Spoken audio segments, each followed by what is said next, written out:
So in this first learning segment, I'm going to focus on one thing, which is being able to balance any chemical reaction equation. So, and then we'll look at some of the consequences of that in stoichiometry. Okay, so balancing equations, it turns out that balancing equations is relatively straightforward. It's just conservation of atoms. So let's say we have methane reacting with oxygen. That's a combustion reaction to produce CO2 and water, H2O. So if we look at the atoms, we notice at the beginning, we've got one atom of carbon, and in the end, yep, there's one atom of carbon here too. We've got 4 atoms of hydrogen, and yep, at the end, there's 4 atoms of hydrogen there, and also 4 atoms of oxygen. 1, 2, 3, 4, and here they all are. They've moved around to different places. 1, 2, 3, 4. So in any chemical reaction, we're going to have the same number of each element at the beginning and the end. So that's really all the balancing equations is about. So you probably have learned techniques to just sort of guess, strategies to guess it, exactly what, you start with the largest compound. So that's good for simple compounds, but can break down and can get you a little frustrated when you're under time pressure. So what I'm going to talk about is a way that sometimes takes a little longer, but has an exact number of steps that will always get you the answer for a valid chemical reaction.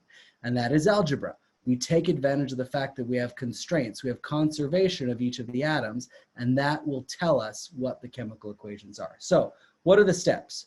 First, we're going to write a variable in front of each compound. Next, we're going to write one equation for each atom because we know that the number of the atoms is the same before and at the end. We set one of the variables to a number, whatever is easiest. Solve and multiply it by a factor to get all integers. It could be that you get fractions, and so just multiply the entire equation by 2 or 3 or 4, whatever it is you got to get all integers. So let's put this into practice. So we write a variable in front of each compound. So because what we're trying to find is these coefficients in front of each of the compounds. So we'll say this is A, B, C, D. There's 4 numbers that we need to solve. So now is the key part. We write one equation for each atom. And the equation expresses the fact that there's the same number of the atoms before and after. So we've got, for carbon, we have the equation, well, methane has 1 carbon, so that's A, and carbon dioxide has one carbon, that's C, so there's C there.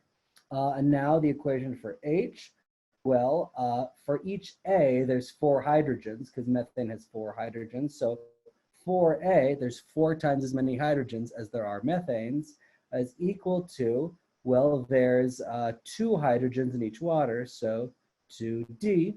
And then finally the oxygens. So for the oxygens, we have 2B because there's 2 oxygens in molecular oxygen gas.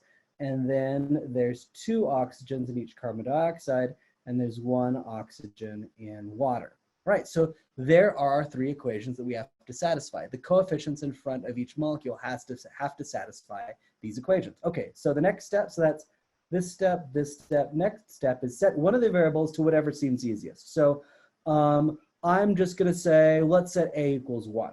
Okay, so if A equals 1, A equals 1, we can see immediately that therefore C has to equal 1 as well because of this equation here. So A equals C, A is 1, C is 1, we got that. Now 4A equals 2D.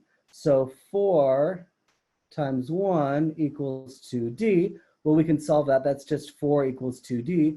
We have to have D equals 2. So we've got 3 of them already. So now let's go to the last one.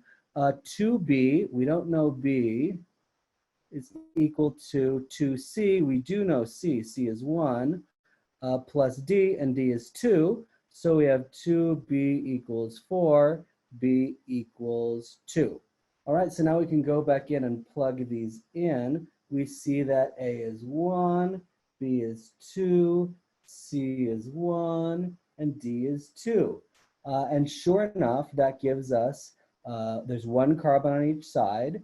Now there are 4 hydrogen on each side, yes, because there's 1 methane and 2 water.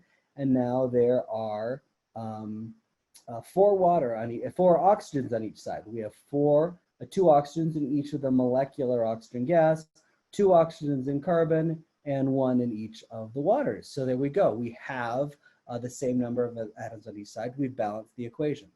Now, one thing you may say, so this is a very straightforward set of rules. There's only one thing in there that there's a little bit of choice in, is that step 3, set one of the variables to whatever seems easiest. But that's not totally arbitrary, because it turns out you get the same answer regardless of what you choose. You just might need to multiply by a different number at the end. And a way to think about that is that there's not just one equation that satisfies these. If I multiply everything by 5, it still satisfies the fact that there's the same number of atoms on each side. So because of that, it turns out we can set any variable we want to, multiply to get rid of the fractions in the end, and we'll get the same answer. For example, let's pick d equals 1. So if I pick d equals 1 here, in the same set of equations, so if d equals 1, that means that a is equal to 2d over 4 equals 1/2. So now a equals 1/2, that means c equals 1/2. And so then that leaves us the last equation, 2b equals 2 times c, which is 1/2, plus d, which is 1, which gives us 2b equals 2, b equals 1. But notice that the ratio is 1/2, a is 1/2, b is 1, c is 1/2, d equals 1. If I multiply everything by 2, I get 1, 2, 1, 2, which is exactly what we got when we started with. So you actually could assume any of them are 1. Maybe you want to decide that d is 3. Fine, you decide that d is 3. You go through the solution, and at the end you multiply by a factor, to get the simplest integers that you want. So even step 3, it works regardless of what you do. You just guess which one is easiest. Sometimes the biggest molecule, the one with the most atoms, that ends up usually having a lower number. So picking that one equals 1 ends up usually being a good strategy.